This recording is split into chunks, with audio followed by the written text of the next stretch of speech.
Il est compréhensible que dans les familles, il y ait beaucoup de crises lorsque l'un de ses membres n'a pas mûri sa manière de nouer une relation, parce qu'il n'est pas guéri des blessures de l'une ou l'autre étape de sa vie.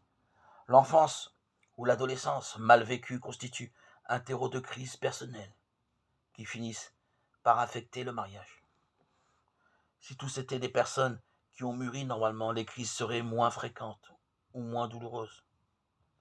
Mais le fait est que parfois, les personnes ont besoin de réaliser à 40 ans une maturation retardée qui devrait avoir été atteinte à la fin de l'adolescence. Parfois on aime d'un amour égocentrique, propre à l'enfant, figé à une étape où la réalité est déformée et où on se laisse aller au caprice selon lequel tout tourne autour de soi.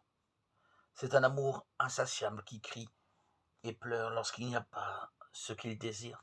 D'autres fois on aime d'un amour figé dans l'adolescence, caractérisé par la confrontation, la critique acerbe, l'habitude de culpabiliser les autres, la logique du sentiment et de la fantaisie où les autres doivent remplir ses propres vides ou satisfaire ses caprices.